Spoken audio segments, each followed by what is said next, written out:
Here's a question. How many times has this happened to you? You sit down to work, then a buzz goes off on your phone. You check your notification. Then you have the following dialogue. Just another 5 minutes won't hurt. Then you go from messages to video to Instagram to a news article.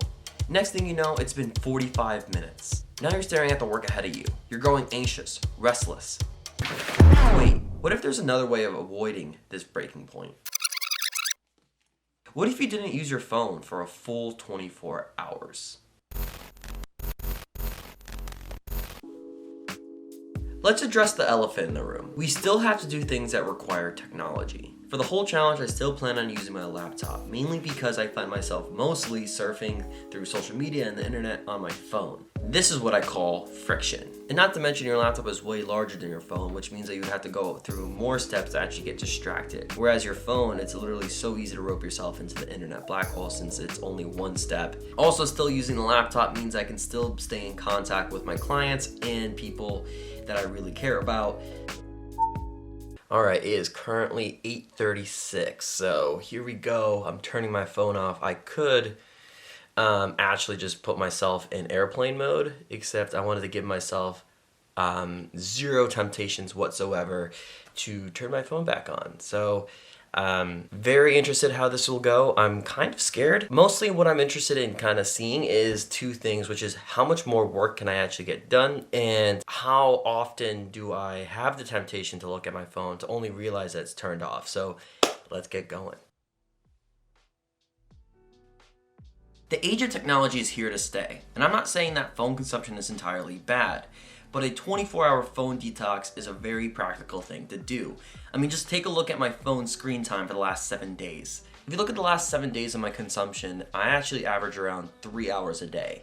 And there's some pros to this. For example, I'm in a long-distance relationship, so I'm constantly on my phone and messaging app. Thanks to the age of technology, long-distance relationships are way more possible now because messaging someone is a lot quicker and faster. But there's a lot of cons to this as well. If you look at my consumption on my YouTube and Instagram, those two combined average around close to 5 hours throughout the whole week. And I also spend a lot of time on a sports app and I read a lot of news. Some other scary statistics is I pick up my phone 93 times a day, which now leads me to the question of, think about all the free time that you would have if you got rid of all the apps that don't really further yourself or your goals or whatever.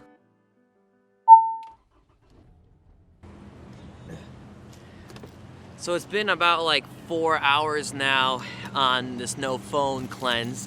And one of the things I've already done is I've already done the hardest task of the day, which is awesome. An interesting thing that's happened is that every single time I was working on the hardest task, and there would be like a blimp of like, I would know I would have to do a little extra work than usual, I would want to go to my phone and I would touch it and then realize that I couldn't because it was turned off.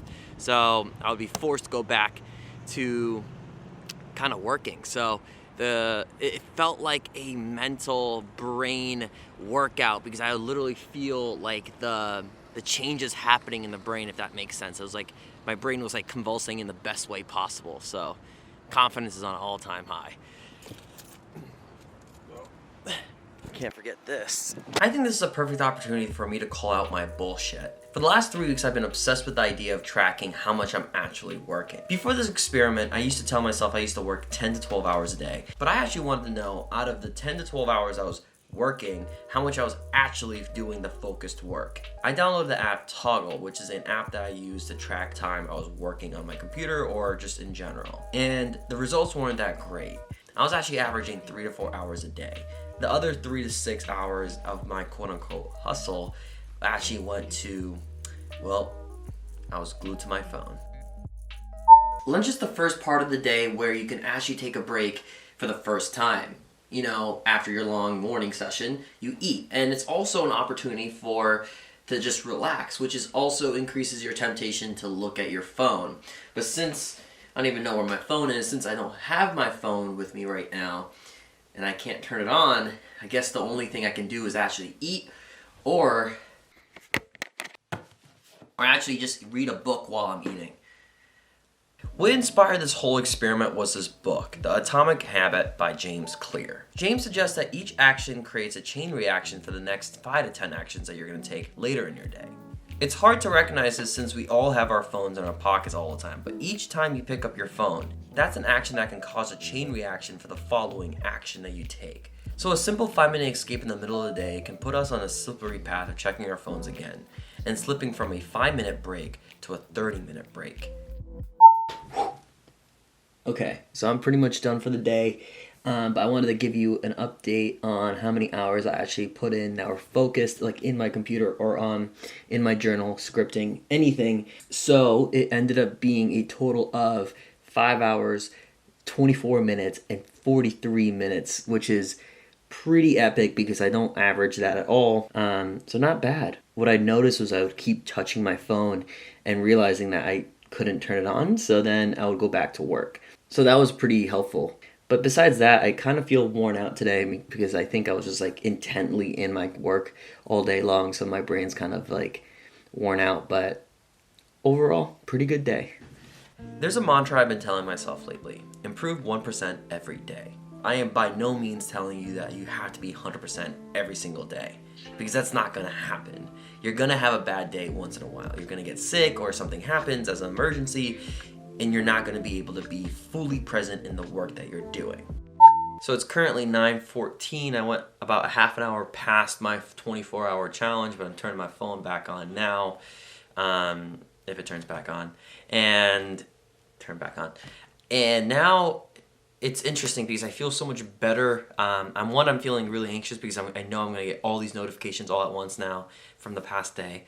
And yeah, I'm not excited about that. Like, I already got text messages here that I'm gonna have to take a look at. But you realize quickly as these notifications come on, you quickly realize how attached we are with our phones. And I'm not saying it's a bad thing, but all I'm saying is that we have to be a little more mindful of how we use our phone. Here's a question: how many times has this happened to you? You sit down to work, then a buzz goes off on your phone. You check your notification, then you have the following dialogue: just another 5 minutes won't hurt. But then you actually do only spend 5 minutes on your phone, and then you go back to work. Look, I made this video because I had a legitimate problem with my phone usage, and I still do have a problem with my phone usage. So the solution I came up with, and the reason I made this video, was go cold turkey for 24 hours without my phone to see how I actually feel when I'm not using my phone. And then I can make the adjustments along the way.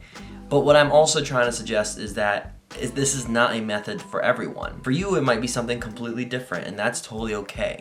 And the reason I'm saying this right now is because I don't want people to feel bad because they don't think they can pull it off because they have busy lives and they have, serious business work, or they have a boss that constantly needs their attention.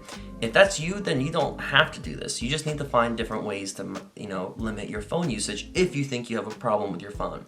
But what I am saying, and what I've discovered in this challenge for myself, is that adding constraints throughout the day is actually a really helpful thing that I've done. So before I actually did this cold turkey challenge of not having my phone on me for 24 hours, I actually started adding constraints to the apps that didn't really serve me any purpose. I actually added time blocks throughout the day to kind of focus on, okay, I'm gonna only watch YouTube for 2 hours at nighttime after I'm done with work. So sure, my phone usage will go up then, but I also got all my work done. So it's fine. I think that's what it will ultimately come down for me, because I'm not gonna be someone who's going to go 100% cold turkey not having my phone. And I don't think it's also realistic to do that. So, but I'm also thinking about switching back to a flip phone. So that's for another video.